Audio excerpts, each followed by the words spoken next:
हाँ जी, तो S21 FE use करते हुए हो गए हैं मुझे 6 दिन या कहें कि 5,18,400 सेकंड्स या फिर कह सकते हैं 8,640 मिनट्स या फिर कह सकते हैं 144 घंटे। तो ये बहुत ज़्यादा तो नहीं है, लेकिन एक मोटा मोटा आइडिया तो मैं आपको इससे दे ही सकता हूँ, क्योंकि BBD के बाद दशहरा दिवाली सेल पे फिर इसके प्राइजेस 34,999 आने के पूरे चांस है। तो देखो, ये फुल डेप्थ टाइप रिव्यू नहीं बोलूंगा मैं इसको, क्योंकि उसके लिए टाइम चाहिए होता। तो 6 दिन की यूजेज से वो आइडिया तो नहीं हो सकता, लेकिन जो मैं बताऊंगा उस चीज को ध्यान से सुनना है आपको और देखना भी, क्योंकि ये फोन आपके लिए है या नहीं, इन्हीं चीजों पर काफी ज्यादा डिपेंड करेगा। अपना S21 FE नॉर्मली जो है 50,000 के आसपास ऊपर नीचे चलता रहता है। कह सकते हैं कि मिनी फ्लैगशिप है ये। जो फ्लैगशिप के सब मेन फीचर्स आते हैं वो सभी हमें इसमें मिलते हैं। जैसे हो गया हमारे पास IP68, उसके बाद हो गया हमारा रिवर्स चार्जिंग, वायरलेस चार्जिंग, 4 साल की एक लॉन्ग अपडेट्स और फ्लैगशिप कैमरा। इसके साथ सैमसंग वालों की नॉक्स सिक्योरिटी भी आती है।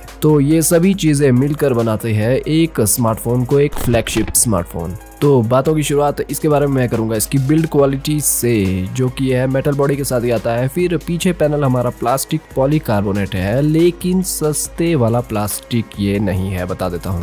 ये एक प्रीमियम लेवल का स्मार्टफोन है और हाथ में आपको पकड़ते ही इसे फील भी हो जाएगा कि क्यों मैं ये चीज कह रहा हूँ। स्क्रीन टू बॉडी रेशियो भी इसका काफी ज्यादा बढ़िया है, क्योंकि स्क्रीन इसकी है 6.4 इंच की और 2x एमोलेड 120 हर्ट्ज और 10 बिट का डिस्प्ले है। लेकिन मेरी तरह अगर आपके हाथ छोटे भी है, फिर भी आप एक हाथ से भी इसे हैंडल कर सकते हैं, जो कि काफी अच्छी बात है। सैमसंग डिस्प्ले के मामले में टॉप पे है और आईफोन को भी यही डिस्प्ले पैनल्स प्रोवाइड करवाते हैं। और सेम स्टोरी हमारी S21 FE की भी है, क्योंकि डिस्प्ले को देखने में ही मजा आ जाता है। जो खासकर लोग मूवीज OTT वीडियो वगैरह यूट्यूब पर देखते हैं, उनके लिए सबसे ज्यादा बेस्ट ये फोन रहेगा। और इसके साथ डॉल्बी एटमॉस तो इसमें है ही, फिर जो डिस्प्ले है इसका प्लस उसमें डॉल्बी एटमॉस का एक्सपीरियंस, फिर इसे बनाता है एक टॉप नॉच का स्मार्टफोन। ये दोनों चीजें मिलकर इसमें अलग ही जान डाल देते हैं। तो अगर अंत में आप पूछेंगे कि डिस्प्ले ये इसका कैसा है, तो मैं इसे इजीली 10 में 10 यहाँ देना चाहूंगा। अब सबसे बड़े की फीचर पर चलते हैं S21 FE के, और वो है इसका कैमरा। 40-50 हजार में आप कोई भी और दूसरे स्मार्टफोन्स उठाकर ले आओ, इसके कैमरे में कोई भी इसके सामने नहीं टिक पाएगा। सेटअप है इसका 12+12+8 रियर और फ्रंट है इसका 32 मेगापिक्सल का, और दोनों तरफ ही ये 4K 60 FPS पर कैप्चर कर सकता है वीडियोस। और साथ साथ में मैं ये सैंपल्स भी आपको दिखाते जा रहा हूँ। तो ये एक लौता फोन है जो कि iPhone 13 के बराबरी का है और फोटो कैप्चर्स करने की क्षमता उसके बराबर रखता है, और कई जगह पर तो iPhone 13 को भी बीट कर जाता है। तो आप इस बात से समझ सकते हैं कि ये मिनी फ्लैगशिप कितना ज्यादा वैल्यू फॉर मनी है अगर आज के इस प्राइस के हिसाब से हम देखें तो। फोटोज और वीडियोस खींचने के शौकीन रखने वालों के लिए तो मैं कह सकता हूं कि उनके हाथ में ये एक छोटा मोटा चलता फिरता DSLR ही है बजट में।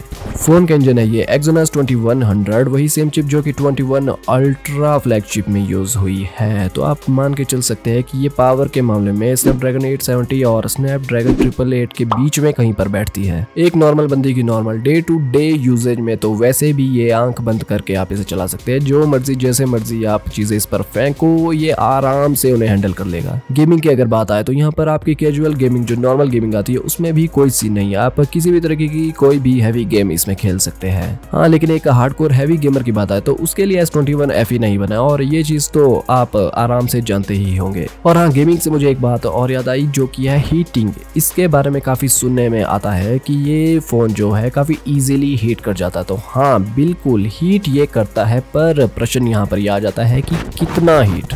अब इजीली अगर मैं एक्सप्लेन करूँ तो आप ये मान के चलो कि अगर इसी रेंज में कोई और स्मार्टफोन है और वो हीट करता है आपका लेवल 10 पर, तो ये आप मान के चलिए कि लेवल 12 तक हीट करेगा। मतलब ये कि ये वार्म तो जरूर हो जाता है, लेकिन ओवर हीट पर नहीं जाता है। ये कई बार नॉर्मल यूजेज में भी आपका वार्म हो जाता है। ये खैर मेरा अपना पर्सनल एक्सपीरियंस इसके साथ रहा है। तो ऑलमोस्ट सब चीजें ही स्मार्टफोन के परफेक्ट थी, लेकिन कहीं ना कहीं कुछ ना कुछ कमी तो हमेशा हर चीज में रह ही जाती है। हीटिंग वाले एक ऐसा एरिया है जहाँ पर कि सैमसंग को इसमें सुधार की जरूरत है, और इसके साथ एक और जगह भी है जहाँ पर कि सैमसंग को सुधार करने की जरूरत है। वो है S21 FE का बैटरी डिपार्टमेंट। कोई टाइम सबको याद होगा कि बैटरी के मामले में आईफोन सबसे ज्यादा बदनाम था। मतलब कि बंदे ये बोलते थे कि भाई मैं तो जेब में चार्जर लेके घूमता हूँ, और आज की डेट में आईफोन की बैटरी का कोई तोड़ ही नहीं है। कोई भी फ्लैगशिप आईफोन की बैटरी का मुकाबला नहीं कर सकता है। S21 के हिसाब में ना तो बैटरी बैकअप इसका बहुत अच्छा है, ना ही इससे बुरा कहेंगे। एक एवरेज बैटरी लाइफ आप मान के चल सकते हैं। अगर तो आप एक मीडियोकर है तो एक दिन तो ये आपका आराम से निकाल देगा, लेकिन थोड़ा आप हैवी यूजेज साइड पर है तो शाम तक आपको चार्जर की जरूरत पड़ने ही वाली है।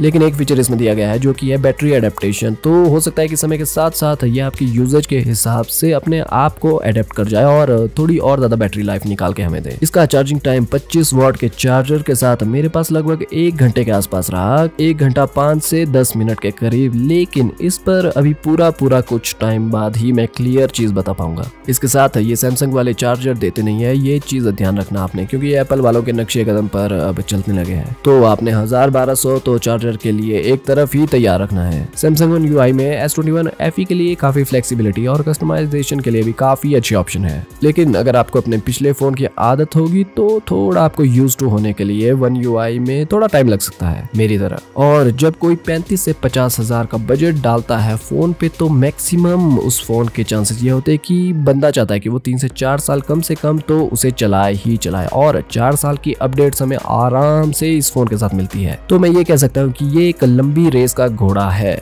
आज अगर हम इसमें पैसे लगाते हैं तो 4-5 साल तक आप फोन को चेंज करने के बारे में तो भूल ही जाइए। तो अंत में मैं एक ही चीज आपको कहूंगा कि 35,000 का अगर आप बजट बनाते तो इससे बेस्ट स्मार्टफोन मेरे हिसाब से कोई भी आपको ढूंढ कर भी नहीं मिलेगा। तो वीडियो अगर आपको पसंद आई हो तो वीडियो को लाइक और चैनल को सब्सक्राइब जरूर कीजिएगा। फिलहाल के लिए आप लोग देख रहे हैं पांडू पांडा, और मैं मिलता हूँ अब अपनी नेक्स्ट वीडियो में।